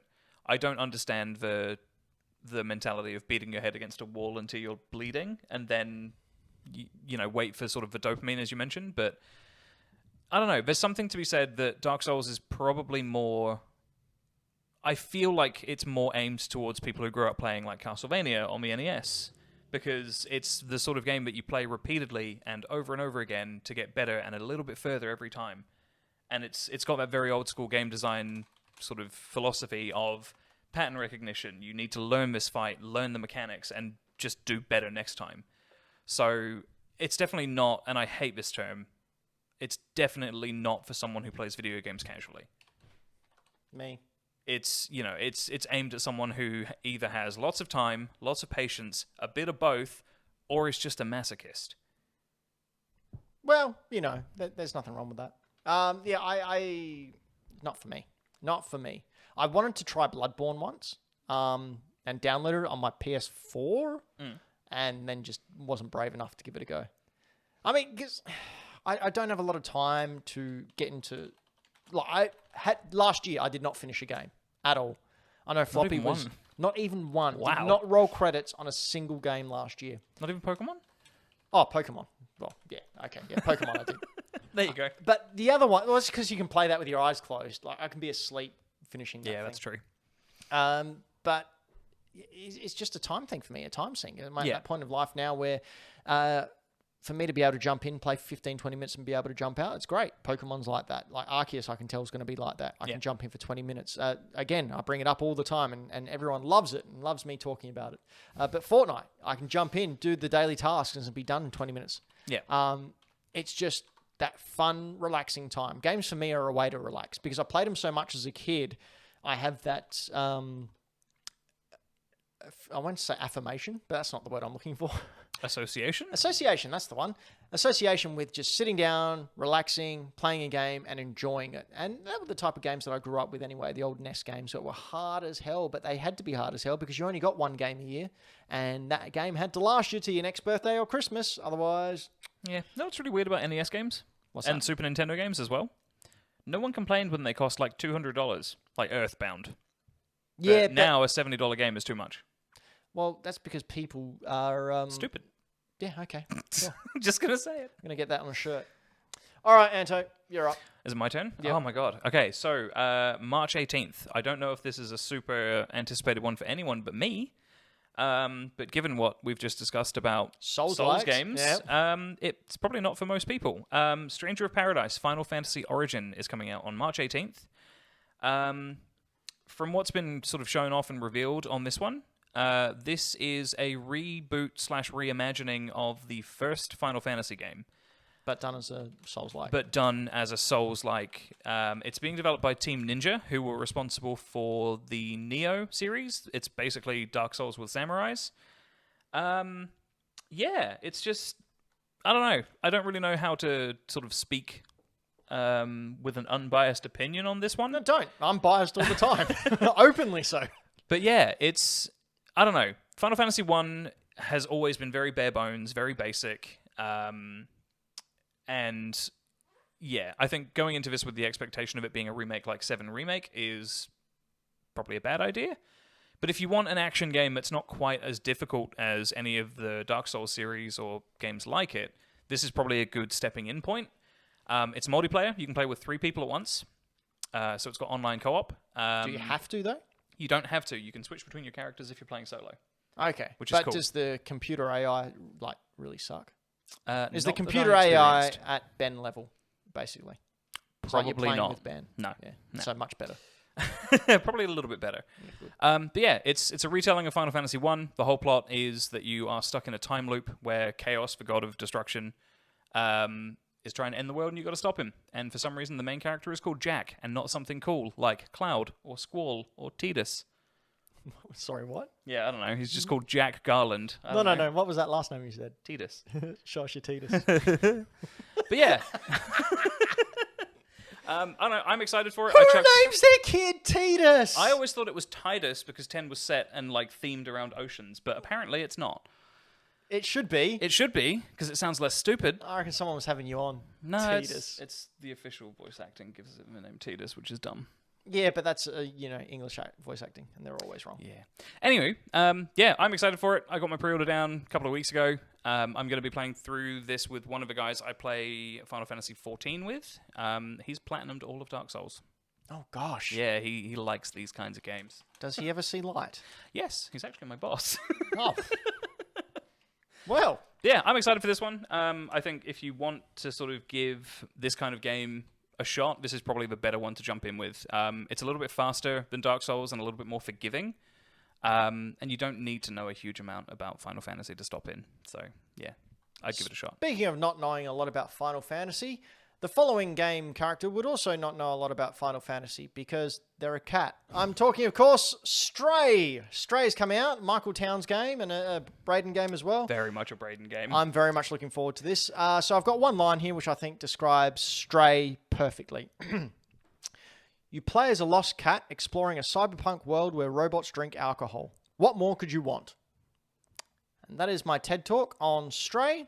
I'm very much looking forward to playing this cute little animal as it goes around with his robot friend, solving mysteries and perhaps getting into some hijinks. Yeah, it's going to be a good one.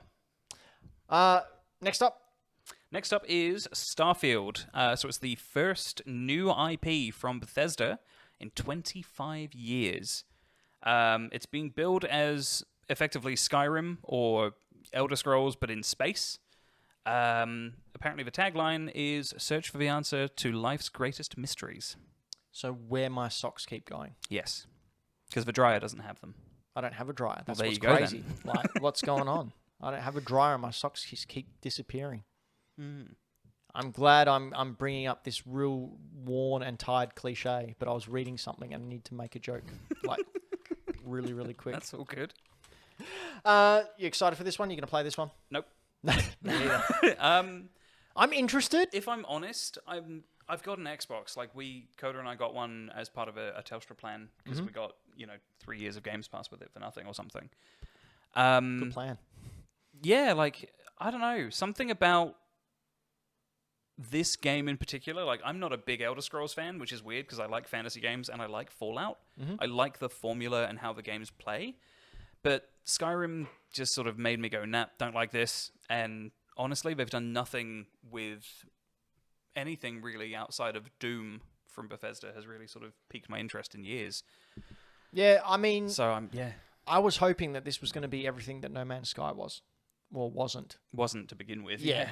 I mean, I understand No Man's Sky is really, really good now, but to me, it's still a battery sim. Yeah. I want an exploration game. And if I was really hoping this was going to be like a multi-planet exploration game.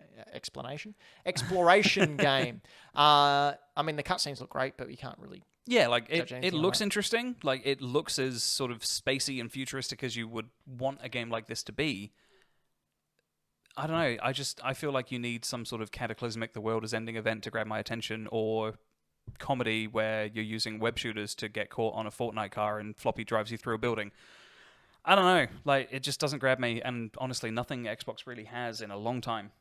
Right, do you want to read out the next two? Because I've got the last two, and they're doozies. So yeah, go for the next two, Anto. So the next one, God of War Ragnarok. Excited?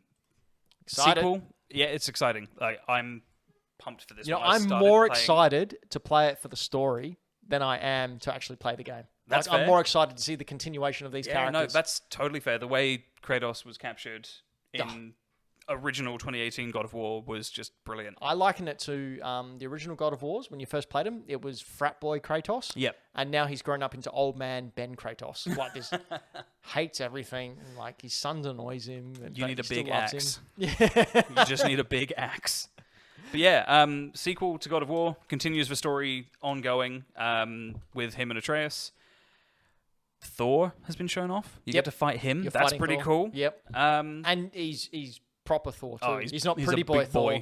He's not Chris Hemsworth. He's a big hench dude. He is. Oh, he's gonna mess me up. Yeah. No, it's very exciting, and like if it's anything like 2018 God of War was, where it pushed the PS4 Pro, it's gonna look brilliant. It's gonna play and just look fantastic. PS4 as well. This is getting a PS4 and PS5 release. Yeah, but see, that worries me. I'm hoping they just do everything they can for both ports to push everything they can like out of the systems. The only apprehension I have on it, again, because I love the storytelling so much, is the fact that Cory Barlog isn't directing it anymore. He's still in charge of the story. Alana Pierce is writing for this as well. Well-known Australian video game commentator. You should go and follow her if you're not already. She's brilliant. And Anthony Birch, who is Ashley Birch's brother, who is also the DM of Dungeons and Daddies.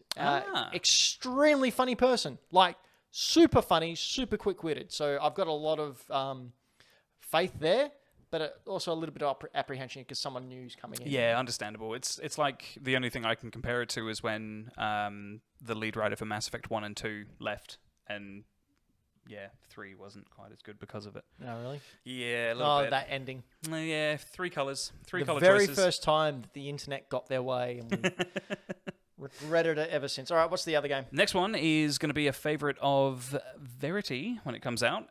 Kirby and the Forgotten Land. We don't know 100% if it is 100% like an open world kind of Kirby game. It looks to be that way. Yeah, it's kind of got a very similar vibe to Mario Odyssey in terms of how it's been presented. That's not what I wrote. That's not what I'm reading. I'm going to read out what I wrote. Yeah, you can. Oh, Last of Us. That's why I didn't read it. So, my quote here is, it gives me Last of Us vibes. Let's hope Kirby's mini golf game isn't in it. Sorry, it's terrible, but it's funny.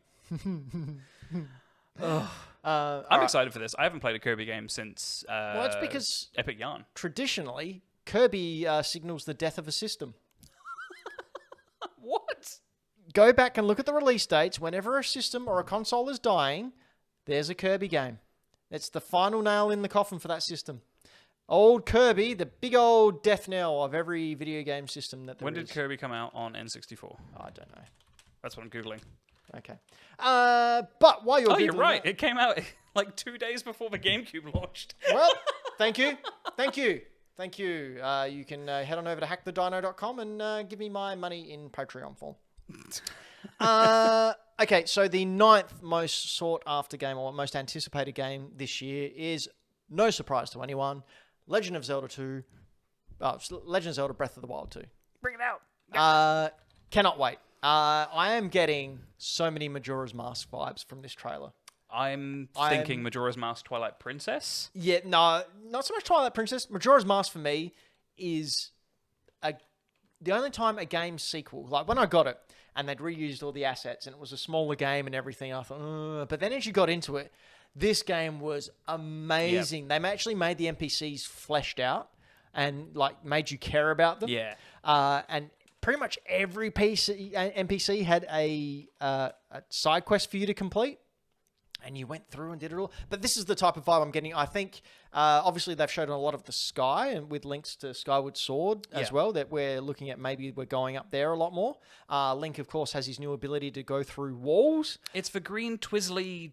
If that is indeed that make Link. me think Twilight Princess. Yeah. Well, I mean, they're all tied together. No one knows where it falls in the Zelda timeline. They did it on purpose, so like they weren't bogged down in continuity. I'm still waiting for the epic Zelda game where multiverse style, they have to bring Link from every single game all together and you have to play as all of them to defeat every Ganon ever. No Way Home, but with Zelda. That would be fun. That would be fun. No, this game's going to be exceptional. I honestly cannot wait. And the number one most anticipated game of 2022. That's right. People were clamoring for it. People could not get enough of it. Any tiny bit of news coming out, people would absolutely bunter over it. I am, of course, talking about the soon-to-be surefire classic, Abandoned by Blue Box Games. That's right, ladies and gentlemen, and everyone in between. There was an update on December 24 on their official site with heaps and heaps of news, which is kind of weird. You know, December 24, something happens around them where a lot of people may not be paying attention. So it doesn't make sense that you put an update on your most hyped up game ever to get buried in the holiday stuff. That's crazy. Anyway, Abandoned has been in development since 2017. Look at what Jazz has said. Oh, that's right. So on the screen now, we can see footage of Abandon, which is, for the podcast listeners, I found footage of just large piles of poo steaming. Oh, dear. Abandon has been in development since 2017, but it only became the studio's main focus earlier this year after the game was officially announced.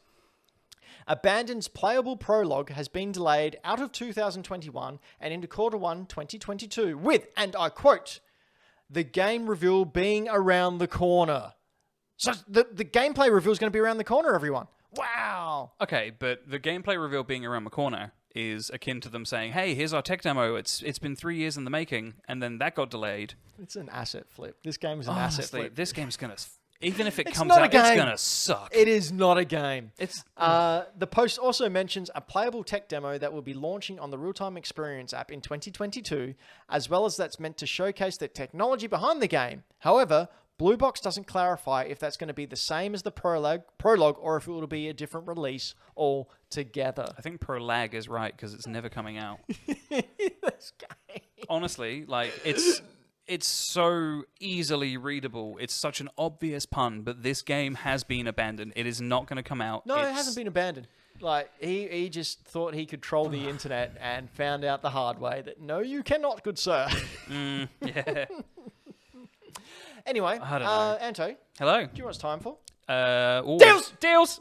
Oh, you don't get scared. No, I don't. I know it's coming. All right. So coming out on... Well, sorry. This is the part where we look at free games or deals that you should be paying attention to on your old video game consoles. That's why we do the research and find out what games you want to spend your money on, but not as much money as would be full price. Yes. So the best game I could find this week on the Nintendo Switch is a little-known game, but sure to be a surefire classic. It's called AAA Clock. Now, this game, AAA Clock, was $7.50, but now it's only $3. So in this game on the Switch, it turns your Switch into a clock, with the selling point being you can take the clock with you and tell the time anywhere, at any time, day or night. You know, for those of us who don't have phones or wristwatches. Game and Watch. So they're showing the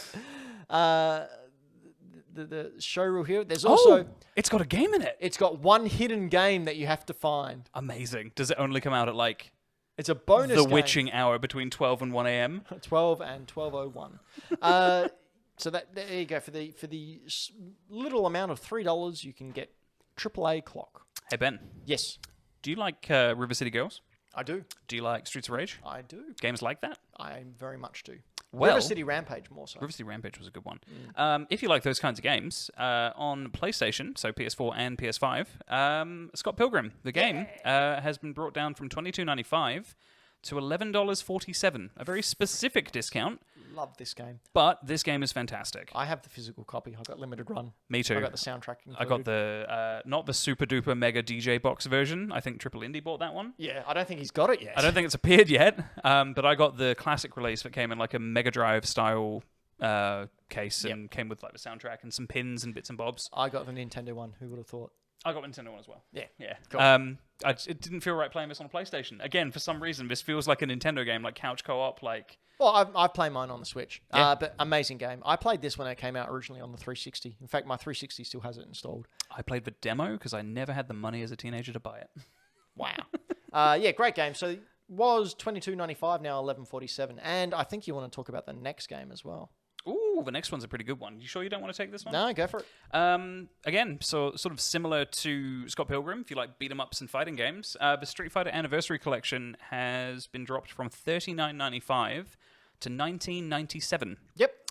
50% off. Everyone should get this. It has every single Street Fighter 2 Absolutely iteration. should get this. And Street Fighter Alpha as well. Street Fighter 2, the collection, like all of the releases. I believe it comes with Fighting Street / Street Fighter as well as a Fighting hidden Street's release. I think so. Oh, I didn't know that. And if you buy it on PlayStation, you get a digital download version of Ultra Street Fighter 4 as well. Really? Yes. Oh, I did not know that. I've got it on Switch, so I might buy it on the PlayStation. You got a $20. digital download if you bought this on PlayStation and Xbox of Ultra Street Fighter 4, which still has active servers, so that could be fun.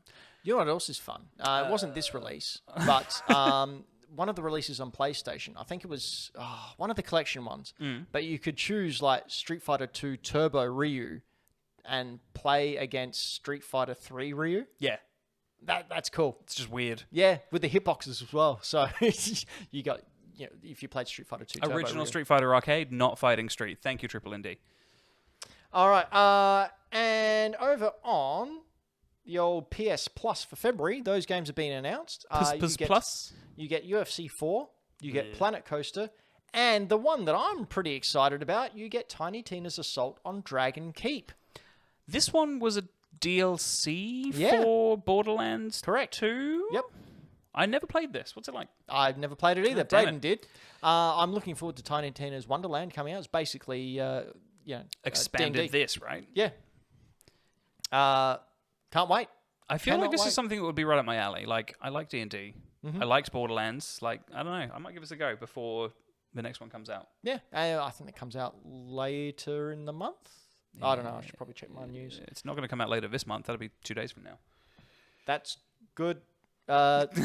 Pointing out of my errors That's of all right. speaking. See, I'm still in December. Like, my Yeah, head I'm is- still in March 2020. Like, honestly, And lastly, on Game Pass. Now, this came out a couple of weeks back, but we didn't mention it because we were running along that show. And this show, we got plenty of time. So, kick off your shoes, sit back, have a Chianti, and relax with your sacks.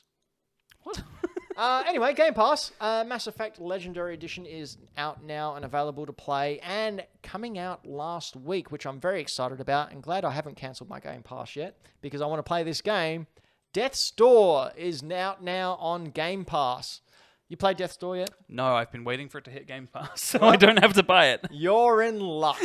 And I feel guilty, but it's, again, a game that I know I won't be able to sit down and play for a large amount of times.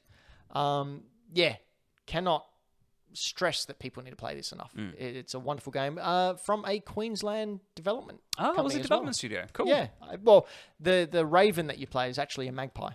Not to sound like Clive Palmer, but support homegrown, lads. You do sound like that. I really don't sound like Clive Palmer. Don't you dare. No, so you can breathe and announce it. I'm also not as rotund.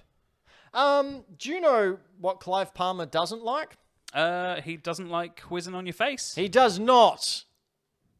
He's still suing me. It's time for Quiz on Your Face! Hey! Well, this is where I usually ask for 2 questions from our Patreons, but I forgot this week, so next week we'll make it up to you. Sorry, people. But I have here 4 questions. Each has multiple choice answers. A, B, C, or D. I will read the question. Jazz, you're in on this as well. Okay. I was just about to ask, is this not to... I lost last week, so I don't want to sound cocky or anything, but I don't know anything about your video gaming habits, Jazz, so I don't know what your knowledge is like, so maybe this is unfair? It's very minimal. Don't worry. I mean, it's multiple choice, so I guess, there's a good, 50-50 shot that you'll get an answer right? 25%. Yeah. 25%, there we go, math. 10%. All right, so here we go. I've got 4 questions here. These are all chosen by me, and then next week we'll do the Patreon special. Just going to take my Sorry, glasses Patreon. off so that I can't see Ben's computer screen. Correct. Okay, here we go. Question number 1. So I'll read out the question. I will read out the multiple choices, and then if you think you know, yell out your name, and I'll go to you. You can yell out early if you think you know the answer, but Anto found out last week that's not very wise. Yeah, because we only get one answer. It's not like Breakdown versus the World. Nope. No, it is not. Man, I cannot see anything. I'm sorry. I'm just not going to look at your screen. Good.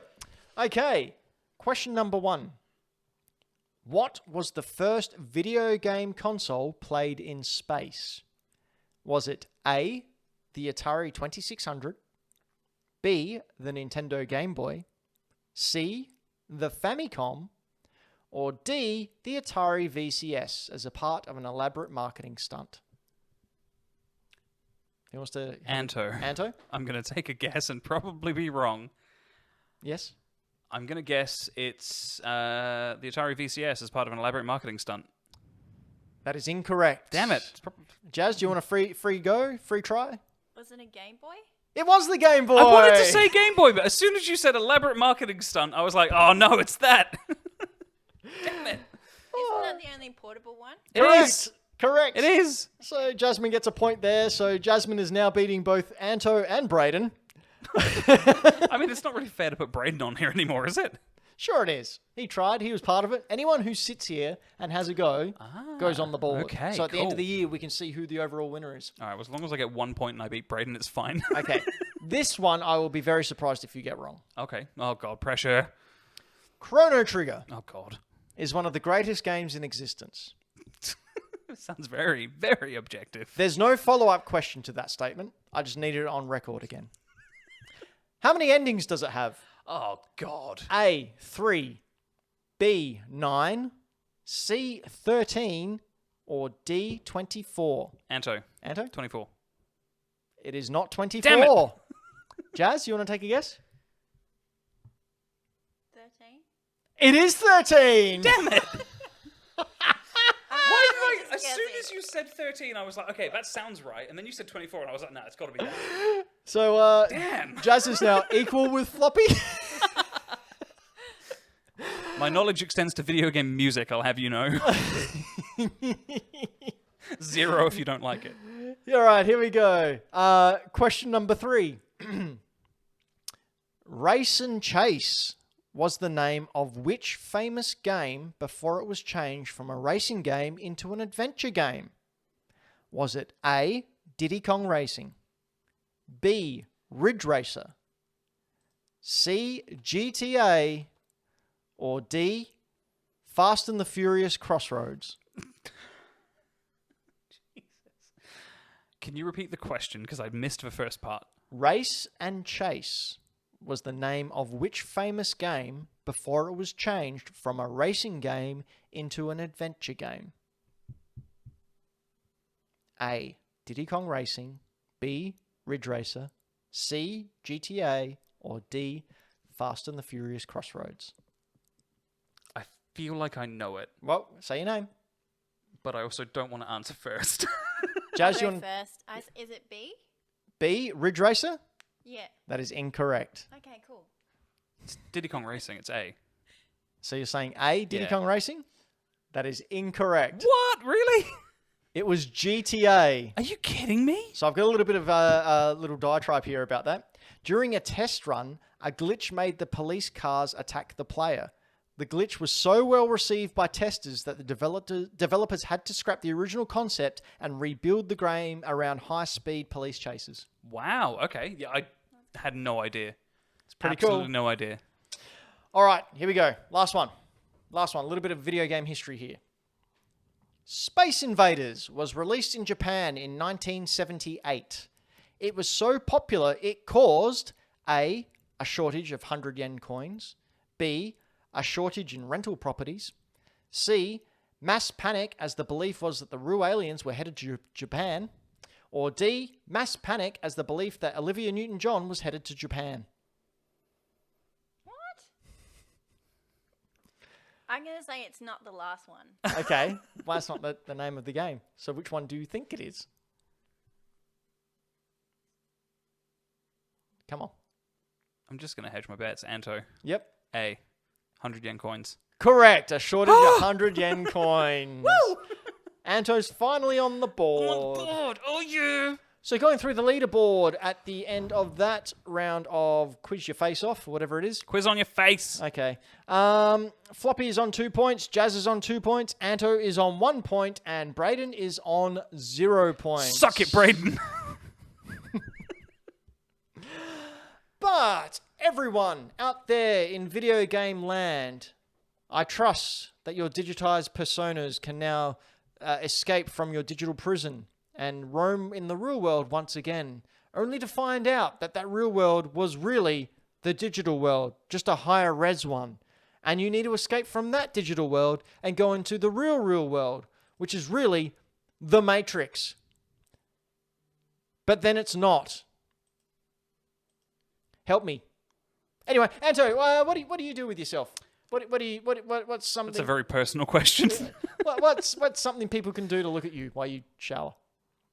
I'm not comfortable answering that question, I don't think. Okay, where can But I you look can find me Okay, at good. Instagram. Unit 6, 14. I mean, you're off. You can find me Then on who Instagram. have I been watching?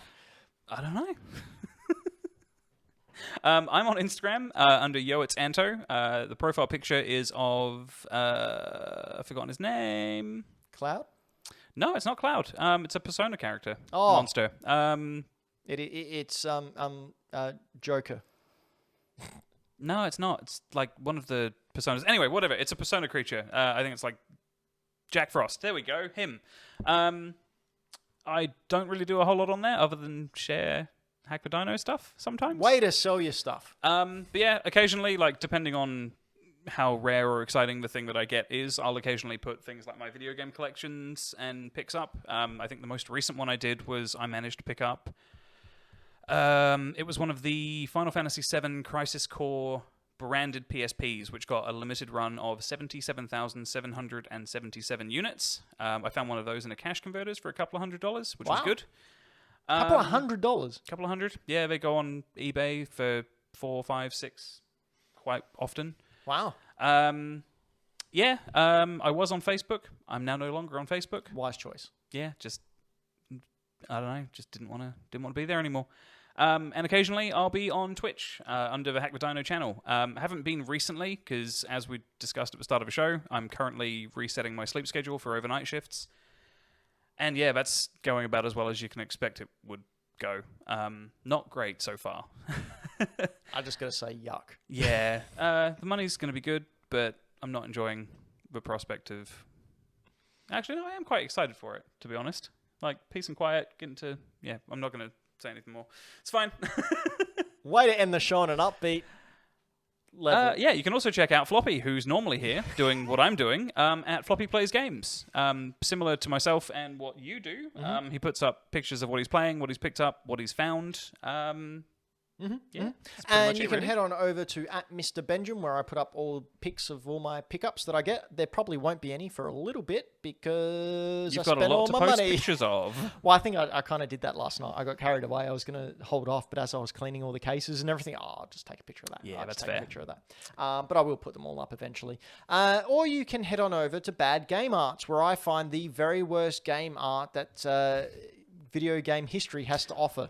Jazz, I don't know if you can bring up Bad Game Arts at Instagram so we can maybe have a look at some of the ones that went up this week. But man, I didn't know that there was this much bad game art. I thought getting into this deep, I've been doing it for probably about 6 to 8 months now. I thought I'd start run out of game art that was just awful. Just and, terrible. No, there's heaps out there. Yeah, there's loads. There is so much bad game art out there at all. How are we going with that, Jazz? I can't find it. Instagram.com/badgamearts with an S on the end Oh, okay. because bad game art was taken. Yeah. So I just We put had an to S get on the end. creative. Is this it? That's the Yeah, one. there we go. So if you can click on just next to Alien Syndrome, so second one down, the Time Voyager one. If you can click on that one, the next one. Alien across. Syndrome works too. Discount Xenomorph. No, other one. Other way. That's the way. We can see on the screen here the Bible Time Voyager video game machine. So you get 12 Bible games built right in, and it plugs directly into your TV, and you can play the Bible. So that's we can see here just a controller hooked up to a TV. You get to experience the flood of biblical proportions in real time. Yeah, whatever you do, just do not play Judas in the game. Cannot recommend that enough. It does look like a Dreamcast or a Saturn controller, doesn't it? It does. And if we go across to the next bit of bad game art that we had up on there, Jazz, you can see Eggerland Mystery. What? So I've put here, the mystery is, what the F is going on here? We can see in the bottom left-hand corner, bottom right-hand corner there, I should say, a blue Julius Caesar with green hair. Then we got some kind of dinosaur with, Looks like the bubble dinosaurs. inbreeding, so he's got a massive chin. Then we've got a cute little bow person, and then a skull. And a bunch of daggers. I think it's made by HAL Laboratories as well, who made Kirby. Yeah. Don't know what was going on there. And then next, we have got the classic game, Axe Battler, A Legend of Golden Axe. I just want to point out there's no axe in this picture. No, there's really not. You got your muscle-bound person with lots of six-packs fighting a red Several six-packs. with a red dragon bird and a skeleton with horns. Say what you will. Yep. Golden Axe was a pretty good game. Oh, really? Yeah. Side-scroll and beat 'em up. Did it have an axe in it? Because Axe Battler doesn't even spell the word axe Battler right. uses a sword. I can't remember what the dwarf was called, but he used an axe. Right. He's also the best character. You could run and headbutt people. Who used the E that they're missing from the title? I honestly couldn't tell you. Look, they couldn't even copy it right. I mean, it's probably sculpted into those abs somewhere, right? Nah, it's probably his abs probably ate it. Just saved it for later. And finally, the last little bit. Oh, that makes so much sense. What's that? Triple Indy said he's the one who battles the axe. Yeah. He is. The final boss is a dude with a giant axe. Right. Axe battler. Battles axes. Right. It just makes sense. Still don't get it. It's fine. Next. This is the most realist interpretation of karate I have ever seen. It's international karate with Ken and Ryu tryhards just fucking shit up. If I can be quite honest, this shit stinks like shit. So this is what happens when you say you can't play Fortnite, you're going training, you're actually punching dudes in red, like, karate gis not outside even the Statue of Liberty. It's sort of patting him on the shoulder. While the other guy, like, what even is that? Like, I can see what they're trying to say there. He's trying to do a reverse block, but it's all wrong. It just looks like the Statue of Liberty has been asset flipped, like just completely horizontally flipped, and instead of side-eyeing the dudes doing karate, is looking the other way. Anyway, that's Bad Game Arts over on Instagram, so be sure to go in there and have a good old chuckle. That's so stupid. Quite a fun time. There's some real disturbing stuff coming up. Like, Oh, you yeah. just see that if the FBI ever gets to my phone and has a look through it, I'm in trouble. I have, if possible, if not post-show is fine, there is a trailer that I need you to see We specifically. will do that in post-show. If Okay. you'd like to join us over in the post-show, head on over to hackthedino.com and be sure to sign up at the post-show level. I will post it in the Discord later for those who don't get to see the post-show. Because it's jeez. brilliant. But It's there's so bad. also other stuff you can check out over on hackthedino.com, such as go and rate our podcasts over on Spotify now. You know, you can do that. Head on over to Spotify, give us 5 stars. Head on over to Apple iTunes, give us 5 stars. Give us less stars if you want, but we'll come around and mess you up. You can head on over to youtube.com/hackthedino as well and find us on YouTube, where I put up daily shorts, also over on our TikTok and other social medias, Instagram, all of those things. Check us out, hackthedino.com. Dino only fans. No. No. Okay. This is generally where the show stops. Here. Right here. Right around.